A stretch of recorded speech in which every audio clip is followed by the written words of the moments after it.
The livelihoods of the people in this part of the Philippines is completely dependent upon the sea, one way or another.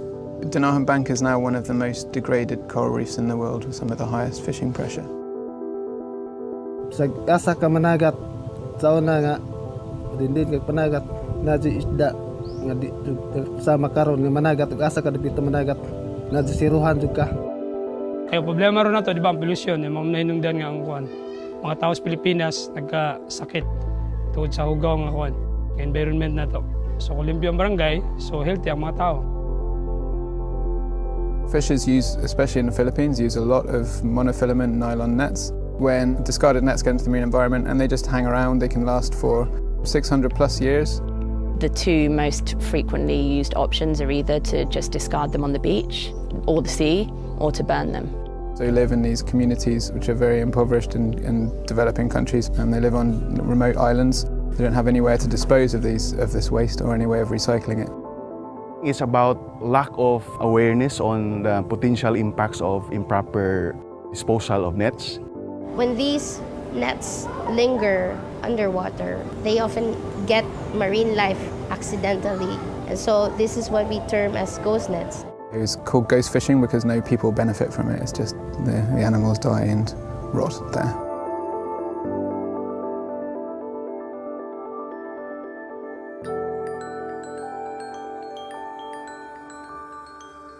Networks is a program that takes discarded fishing nets from impoverished communities and recycles them into carpet tile.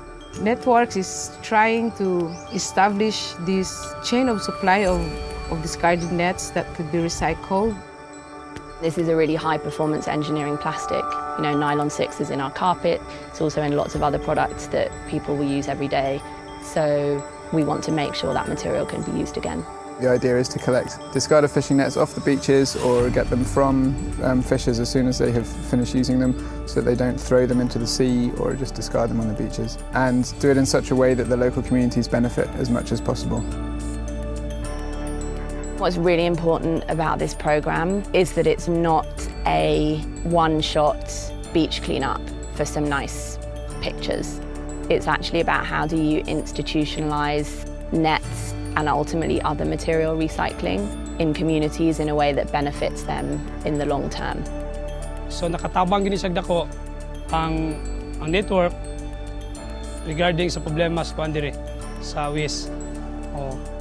Kay karon dili naman nila ilabay sa baybayon, ila namang ipuson, ibaligya. Like taking care of the environment at the same time, there is this additional income. Fish catches are actually declining, and therefore their income has been declining. Because of high density in terms of population, declining fisheries, lack of alternatives. So it's the cycle. Through networks, people receive money for the nets, and then they are able to save that money within the community banks, which they can incrementally build some savings over time. For example, to invest in seaweed farming or to invest in education for their children.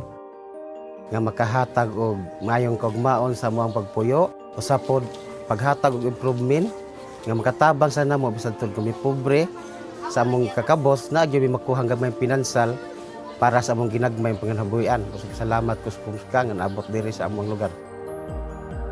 When people are buying a carpet from us, they're not only helping to improving the marine environment or creating alternative incomes for families, but they're also helping to support these community banks that will be an important part of village life in the future and enable people to take loans and have a higher level of security around their finances.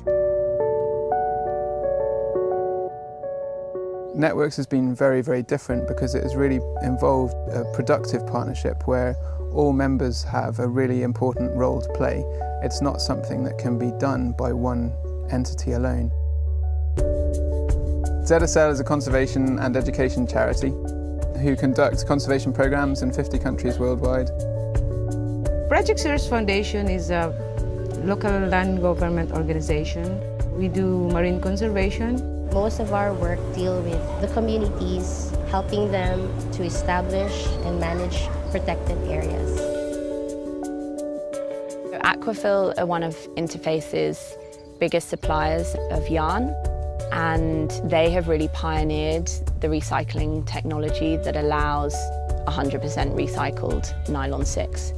And that takes nylon 6 from lots of different sources. So carpet fluff is part of that, industrial waste, fishing nets, mainly from commercial and industrial fisheries. We're able to turn that with Aquafil into yarn that ends up in our product.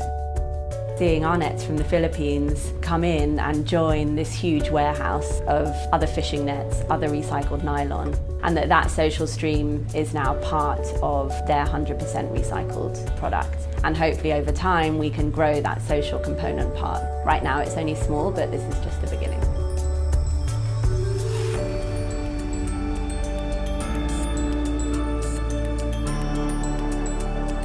Hilaw man ako nga someday mo abot ra gid ang panahon nga mahurot ang tanang pukot diri sa kalayunan. Kay daghan naman nga mosundog na mo. So dako gani siya ikatabang kung limpyo ang kuan. So layo tas kuan mga sakit. So mo ni pinaka number 1 di ba nga kuan.